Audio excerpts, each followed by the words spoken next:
Good morning, students. My name is Dilip Kumar Mato, and I am making the video of subject SST for Sangeeta Miss because she is not able to make the video. So today we will read the subject SST of class 3. The chapter number is 7, and the name of the topic is Delhi. Okay, that means we will discuss today about Delhi. आज हम लोग दिल्ली के बारे में पढ़ेंगे कि दिल्ली क्या है. ठीक है, दिल्ली में कौन से ऐसे ऐसे प्लेसेस हैं जहाँ पे लोग घूमने जा सकते हैं. तो पहले पढ़ते हैं. We will start. Delhi is one of the oldest cities in India. मतलब कि दिल्ली जो है इंडिया का one of the oldest city है. मतलब कि सारे शहरों में से ये भी एक शहर ऐसा है जो बहुत ही पुराना है ना. यानी कि बहुत सारे पुराने शहरों में से दिल्ली भी एक ऐसा शहर है जो कि बहुत पुराना है, ओल्डेस्ट सिटी है. It has many historical forts and buildings. Delhi में भी बहुत सारे ऐसे फोर्ट्स एंड बिल्डिंग्स हैं जो कि हिस्टोरिकल है, यानी कि इतिहास यानी बहुत ईयर्स पहले से मौजूद है. It is located near the river Yamuna, है ना. दिल्ली जो है वो यमुना नदी के किनारे बसा हुआ है. It was the capital city of many powerful kingdom for hundreds of year. ये दिल्ली जो है 1000 सालों से 100 सालों से जैसा बोल सकते हैं, यानी कि हंड्रेड्स ऑफ ईयर मतलब कि बहुत सारे सालों से 100 सालों से ऐसा है कि दिल्ली को कैपिटल सिटी के रूप में रखा गया है पावरफुल किंगडम्स के तरफ से. यानी कि जो जो बड़े बड़े शहर हैं, जो बड़े बड़े पावरफुल किंगडम्स हैं यानी पावरफुल देश है, उन्होंने दिल्ली को अपना कैपिटल सिटी के रूप में बना के रखा है. यानी कि वहाँ से बहुत सारे देशों को मदद मिलती है. एक ऐसा शहर है जहाँ पे क्या कह सकते हैं कि बहुत सारे देशों को मदद पहुंचाया जाता है. तो इसीलिए दिल्ली को बहुत सारे पावरफुल किंगडम ने बहुत सारे पावरफुल देशों ने एज अ कैपिटल सिटी बना के रखा है. Today Delhi is a union territory. आज क्या है कि दिल्ली जो है एक संघ शासित क्षेत्र बन चुका है. मतलब कि यहाँ पे अपना शासन रखा है दिल्ली में. The city is divided into 2 parts, the city of Delhi और Old Delhi and a separate city called New Delhi. मतलब कि दिल्ली को 2 पार्ट में डिवाइड कर दिया गया है. पहला जिसे हम लोग ओल्ड दिल्ली के नाम से जानते हैं, पुरानी दिल्ली, और दूसरा अ सेपरेट सिटी जिसे हमने नई दिल्ली का नाम दिया है. ठीक है. Being the capital of India, both the cities are part of an area known as the national capital territory of Delhi. यानी कि कैपिटल बनने के बाद क्या है, इंडिया का कैपिटल बनने के बाद क्या है कि दोनों सिटीज़ जो है ओल्ड सिटी और न्यू दिल्ली, है ना, ओल्ड दिल्ली और न्यू दिल्ली दोनों सिटीज़ जो है वो इंडिया के लिए बहुत ही इम्पोर्टेंट एरिया माना गया है as a national capital territory of Delhi. Delhi का जो नेशनल टेरिटरी है उस हिसाब से ओल्ड दिल्ली और न्यू दिल्ली दोनों जो है इंडिया के लिए बहुत ही खास है. Delhi is one of the 4 metropolitan cities of India. Delhi जो है यह भी एक मेट्रोपॉलिटन सिटी के रूप में जाना जाता है. वन ऑफ द 4 मतलब कि हमारे इंडिया में 4 मेट्रोपॉलिटन सिटी हैं जिसमें से एक दिल्ली है. ठीक है. The other 3 metropolitan city are Mumbai, Calcutta and Chennai. और बाकी जो तीन मेट्रोपॉलिटन सिटी है वो है Mumbai, Calcutta and Chennai. Metropolitan cities का मतलब क्या होता है कि वहाँ से देश को बहुत ही ज़्यादा मदद मिलता है as a politician, as a industry, factory. वहाँ पे पॉपुलेशन भी ज़्यादा है जिसके कारण वहाँ का इनकम भी ज़्यादा होता है ना. यानी कि ऐसा शहर जहाँ पे पॉपुलेशन होने के साथ साथ वहाँ पे इनकम भी बहुत ज़्यादा होता है. हर एक चीज़ का, फैक्ट्री का, मिनरल्स का उत्पादन भी बहुत ज़्यादा होता है. वैसे सिटीज़ को मेट्रोपॉलिटन सिटीज़ के रूप में जाना गया है. ठीक है. तो इंडिया में हमारे पास 4 मेट्रोपॉलिटन सिटी है जिसमें से दिल्ली भी एक है. Now we will read the climate of Delhi. यानी कि दिल्ली का जो क्लाइमेट कैसा होता है. तो Delhi has an extreme type of climate. Delhi का जो क्लाइमेट है वो बहुत ही अनोखा माना गया है, एक अनोखा टाइप का. That it means it has very cold winter. यहाँ जो होता है वो बहुत ही ज़्यादा ठंडा होता है, बहुत ही ठंडा मौसम होता है विंटर के टाइम में. एंड वेरी हॉट समर्स, और गर्मियों के दिन में बहुत ज़्यादा गर्म होता है. It also receives good rain during the monsoon season. और यहाँ जो है बरसात के दिनों में बहुत अच्छी बरसात भी होती है. In the summer month of May, in the summer month of May and June, यानी कि गर्मी का जो मई और जून का जो महीना होता है, hot dry winds called now in the summer months of May and June, यानी कि गर्मी का जो मई का और जून का जो मौसम होता है, हॉट ड्राई विंड्स कॉल्ड लू ब्लू अक्रॉस द सिटी, यानी कि वहाँ का जो गर्मी और ठंडा जो हवाएं चलती है, गर्मी हॉट एंड ड्राई विंड्स, जो हवा चलती है गर्म हवा ठंडा हवा, वो क्या होता है कि लू का काम करता है पूरे शहर में। ठीक है, during the month of July and August, और जुलाई एंड अगस्त का जो महीना होता है, the rain brings some relief from the heat. तो जुलाई एंड अगस्त के महीनों में क्या होता है कि थोड़ी बरसात होती है, जिसके कारण वहाँ पे गर्मी का एहसास थोड़ा कम हो जाता है ना, यानी गर्मी से थोड़ा राहत मिल जाता है। September onward the weather start to get cooler, और जैसे ही सेप्टेम्बर से आगे जाता है तो क्या होता है कि ठंडा का मौसम आने लगता है, यानी कि वेदर चेंज हो जाता है और ठंडा का मौसम आता है। December and January are the coldest month, तो दिसंबर एंड जनवरी जो है वो दिल्ली में कोल्डेस्ट मंथ के रूप में जाना जाता है, यानी कि इस टाइम में, यानी दिसंबर और जनवरी में बहुत ही ज़्यादा ठंडा होता है। ठीक है, now we will read the culture of Delhi. There are many different people living in the city. ठीक है, यहाँ पे दिल्ली में there are many different people living in the city, यानी कि इस सिटी में बहुत सारे डिफरेंट लोग रहते हैं। दे स्पीक डिफरेंट लैंग्वेजेस, वे बहुत अलग अलग भाषाएं बोलते हैं। ईट डिफरेंट फूड, अलग अलग खाना खाते हैं। वेयर डिफरेंट क्लोथ्स, अलग अलग कपड़े पहनते हैं।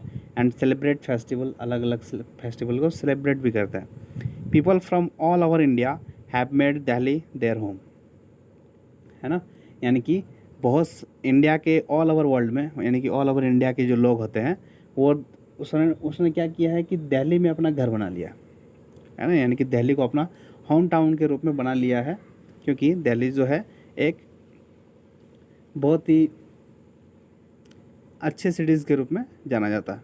ठीक है, तो इसलिए क्या किया है कि ऑल ओवर इंडिया के जो लोग होते हैं यहाँ से मना अलग अलग स्टेट से आकर दिल्ली में बस गए और वहाँ पे अपना घर बना लिया। They all have contributed to the language, है ना, यानी कि सभी ने, they all have contributed to the languages, मतलब languages, food habits and way of life of the city, यानी कि सभी लोगों ने क्या किया है कि अलग अलग स्टेट से आने के बाद जब दिल्ली बस गए हैं तो उन्होंने हर एक भाषा पे कंट्रीब्यूट किया, यानी कि जो लोग जो भाषा को नहीं जानते हैं उन्होंने उसमें भी अपना कंट्रीब्यूशन दिया है, जानने में, खाने में, आदत बनाने में, जीवन को जीने का राइस ज़िंदगी में, यानी कि हर एक भाषा को जानने वगैरह में लोगों का कंट्रीब्यूशन है। यानी कि जो लोग बाहर से आए हैं वो अपनी भाषा भी दिल्ली में कुछ लोग को सिखा चुके हैं, वहाँ की भाषा कोई सीख चुका है, जो खाना वो खाते हैं वो दूसरों को भी खिला के बताते हैं, बना के बताते हैं। यानी इस तरह क्या है कि लैंग्वेजेस का, फूड्स का कंट्रीब्यूशन हुआ है, एक लोग एक दूसरे से कंट्रीब्यूट किए गए हैं। ठीक है, दस making Delhi on interesting place, और इसलिए क्या हुआ कि कंट्रीब्यूशन होने के कारण जो लोग यहाँ वहाँ की भाषाएं जानने लगे हैं, इसके कारण दिल्ली जो है एक बहुत ही इंटरेस्टिंग प्लेस बन चुका है नाउडेज। ठीक है, now we will read the major tourist attraction, यानी कि कौन कौन से ऐसे टूरिस्ट प्लेस है जो अट्रैक्शन का काम करती है दिल्ली में। तो Delhi has an important place for 2000 years, तो दिल्ली जो है 2000 सालों से एक इम्पॉर्टेंट प्लेस बना हुआ है। Many new buildings have also been built in Delhi, तो दिल्ली में जो है बहुत सारे न्यू बिल्डिंग्स भी बन चुके हैं। तो जो इम्पोर्टेंट प्लेसेस हैं उनमें से एक है India Gate. The first is India Gate. India Gate is a wide arched gateway, यानी कि इंडिया गेट में एक बहुत ही बड़ा आर्क्ड, यानी कि क्या बोल सकते हैं, कर्वाकार, है ना, कर्व आकार का एक डिज़ाइन बना हुआ है वहाँ के इंडिया गेट में। यानी कि जब भी आप इंडिया गेट देखे होंगे तो इंडिया गेट के ऊपर में एक कर्व आकार बना हुआ है ना, that is the wide arched gateway. ठीक है, वो वहाँ का बहुत ही बड़ा आर्क्ड है। In the middle of the arched gateway there is a flame that burns 24 hours a day. यानी कि जब आप उस आर्क को देखेंगे तो ये भी पता होगा कि उस आर्क के मिडिल में एक फ्लेम है, यानी कि एक बत्ती जली हुई है, जो कि चौबीसों घंटे, एक दिन में 24 घंटा होता है, तो पूरे दिन भर यानी चौबीसों घंटा वो फ्लेम यानी मोमबत्ती जो भी है जलता हुआ रहता है ना। इट इज़ कॉल्ड द अमर जवान ज्योति। तो उसे क्या नाम दिया गया है? अमर जवान ज्योति, जिसके नाम से, अमर जवान ज्योति के नाम से हम उसे जानते हैं। It Burns in the memory of the Indian soldier who died fighting for the country. ठीक है, वह जो ज्योति है वह हमें ये याद दिलाती है कि कैसे इंडियन सोल्जर ने हमारे देश की रक्षा के लिए अपनी जान दी है। The names of the brave soldiers are written on the stone gateway. और जिन जिन इंडियन सोल्जर ने हमारे देश की रक्षा के लिए अपनी जान दी है, यानी कि शहीद हुए हैं, उनके याद के लिए क्या किया गया है कि उस इंडिया गेट में एक पत्थर पर सारे सोल्जर्स का नाम लिखा हुआ है। ठीक है, ब्रेव सोल्जर्स का। Now next the Rashtrapati Bhavan. This is also situated in Delhi. ठीक है, ये भी एक अट्रैक्शन प्लेसेस है। तो at a short distance from the India gate से कुछ ही दूरी पर is the magnificent Rashtrapati Bhavan. एक राष्ट्रपति भवन भी है इंडिया गेट से कुछ ही दूरी पर। The president of India lives here. यानी कि इंडिया का प्रेसिडेंट कहाँ रहता है? राष्ट्रपति भवन में, जो कि दिल्ली में सिचुएटेड है, वहाँ रहता है। It has the famous Mughal gardens which Bloom with beautiful flowers in winter, है ना। It has the famous Mughal garden. वहाँ पे राष्ट्रपति भवन में क्या है? एक मुगल गार्डन भी है, फेमस मुगल गार्डन भी है, जहाँ पे क्या होता है, विंटर के मौसम में, विंटर के सीज़न में फ्लावर जो है बहुत ही अच्छा खिलता हुआ दिखता है। मतलब कि उस मुगल गार्डन में फूल जो है विंटर के सीज़न में बहुत ही अच्छे खिलते हैं, दिखते भी हैं। ठीक ना। Now we will discuss the next red fort. ठीक है, अब हम लोग रेड फोर्ट के बारे में पढ़ेंगे, जो कि ये भी दिल्ली में सिचुएटेड है। The red fort is a huge fort located in the heart of the city, है ना। रेड फोर्ट जो है एक बहुत ही बड़ा फोर्ट माना जाता है, जो कि लोकेटेड है दिल्ली में, और इसे लोग क्या कहते हैं? सिटी यानी दिल्ली सिटी का हार्ट भी कहते हैं इसे, यानी कि दिल्ली शहर का दिल जो है उसे रेड फोर्ट भी कहते हैं। दिल्ली शहर का दिल क्या है? Red fort. ठीक है, the red fort is a huge fort located in the heart of the city. यानी कि लोगों के दिलों में इसे, या फिर दिल्ली का हार्ट जिसे कह सकते हैं, वो है red fort. It was build by the Mughal emperor Shahjahan, है ना। और ये जो रेड फोर्ट जो बनाया गया है, वो बनाया गया है मुगल शासक शाहजहाँ के द्वारा। The red fort houses the ईवान आम। ठीक है, Diwane Aam hall once stood with precious stones. ठीक है, यानी कि रेड फोर्ट जो हाउसेस है, रेड फोर्ट हाउसेस, यानी कि वहाँ जो अलग अलग कमरे हैं, उसमें से एक है दीवाने आम, जो कि प्रेशियस स्टोनों से मिलाकर बनाया गया है। ठीक है, वंस स्टूडेड विथ प्रेशियस स्टोन्स, उसमें बहुत ही कीमती पत्थरों के द्वारा दीवाने आम को बनाया गया है। There the emperor met his people. जहाँ पे क्या करते थे, जो शासक थे दीवाने आम में, जो शासक थे वहाँ के, वो वहाँ के लोगों से आकर मिलते थे दीवाने आम में। And tried to solve their problems, और उनके प्रॉब्लम्स को सॉल्व करने का कोशिश करते थे।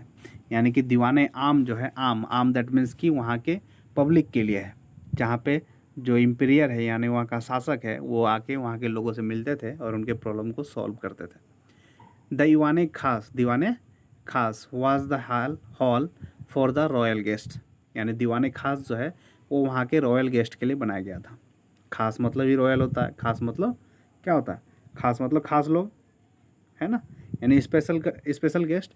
तो रॉयल गेस्ट मतलब कि वहाँ के लिए खास लोगों के लिए वो दीवाने खास बनाया गया था। On August 15 and independence day every year the prime minister host the national flag at the red fort. 15 अगस्त को इंडिपेंडेंस डे के दिन क्या होता है कि हर साल प्राइम मिनिस्टर वहाँ जाते हैं और रेड फोर्ट में नेशनल फ्लैग को होस्ट करते हैं, यानी कि झंडा फहराते हैं, है ना, रेड फोर्ट में। तो रेड फोर्ट के जो हाउसेस है दीवाने आम एंड दीवाने खास, जो कि प्रीसियस स्टोन्स के द्वारा बनाए गए हैं। Now we will read the next Qutub Minar. अब हम लोग कुतुब मीनार के बारे में पढ़ते हैं कि कुतुब मीनार क्या है। The Qutub Minar is a 5 storey tower, ठीक है, यानी कि कुतुब मीनार जो है इज़ अ 5 स्टोरी टावर, यानी कि 5 कहानियों वाला एक टावर कहा जा सकता है, 5 storey tower.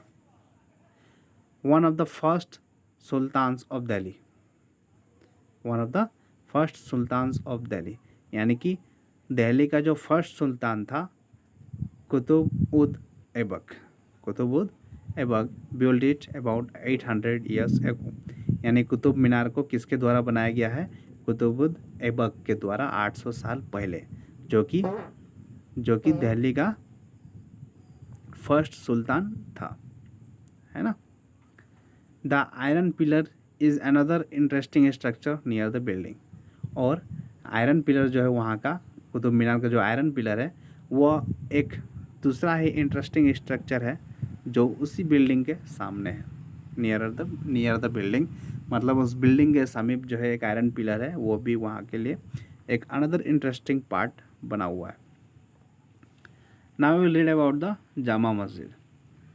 The Jama Masjid in Delhi is the largest mosque in India, है ना, यानी जो जामा मस्जिद दिल्ली में सिचुएटेड है वो भी एक लार्जेस्ट मॉस्क्यू है इंडिया का, is the largest mosque in India, यानी इंडिया का बहुत ही बड़ा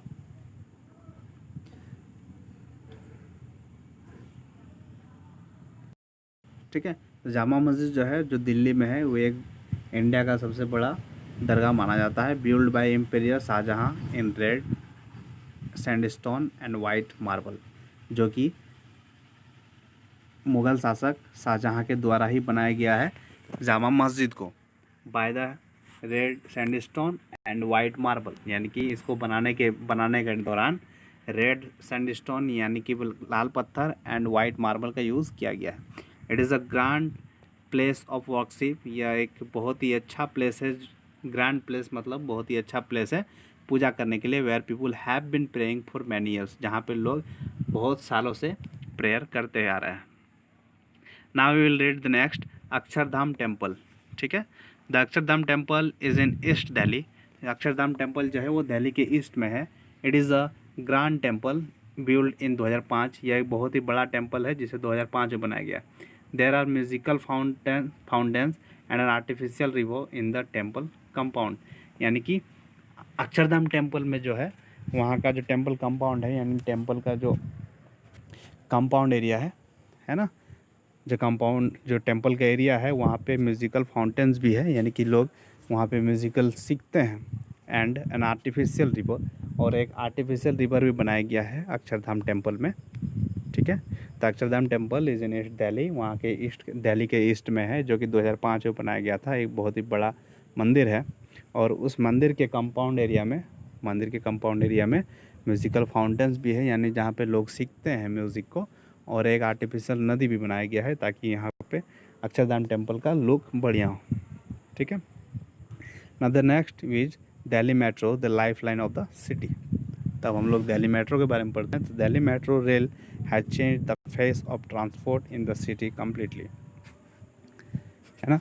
तो दिल्ली मेट्रो रेल जो है वो अपना फेस ऑफ ट्रांसपोर्ट को चेंज कर दिया गया है, change the face of transport in the city completely, पूरी तरह से अपना ट्रांसपोर्ट का फेस जो है यानी कि ट्रांसपोर्ट करने का तरीका को चेंज कर दिया गया है।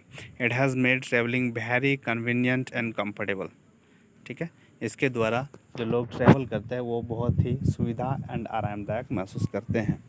It has made travelling very convenient and comfortable, मतलब ये लोगों की सुविधा और आरामदायक के लिए बनाया गया है मेट्रो को।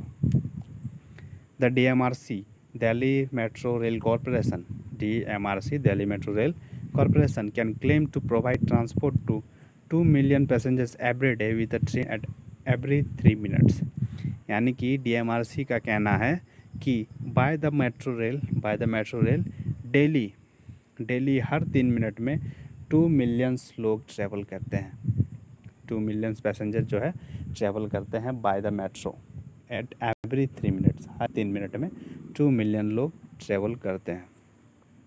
ठीक है। Delhi an important place. Delhi is growing and developing with time. Delhi जो है समय के साथ ग्रो भी कर रहा है एंड डेवलप भी कर रहा है। ठीक है। It has many new flyovers, roads and metro bridges. यहाँ पे बहुत सारे न्यू फ्लाईओवर भी बने हुए हैं, बहुत सारे न्यू रोड भी बने हुए हैं और बहुत सारे न्यू मेट्रो ब्रिज भी बना हुआ है। Delhi has 2 sets of government. Delhi has 2 sets of government, यानी कि यहाँ पे 2 गवर्नमेंट्स का शासन होता है। 2 सेट्स ऑफ गवर्नमेंट, यहाँ पे 2 गवर्नमेंट्स काम करते हैं। The first is Delhi government and the central government. ठीक है। यानी कि एक तो दिल्ली गवर्नमेंट अलग से और दूसरा central government. So today we discussed about the places of the city Delhi, है ना। यानी कि दिल्ली के कुछ ऐसे फेमस प्लेस के बारे में अभी हम लोगों ने पढ़ा। Now we will discuss in the next video the next topic of this chapter. So watch the video and understood the video and wait for the next video. Okay, thank you.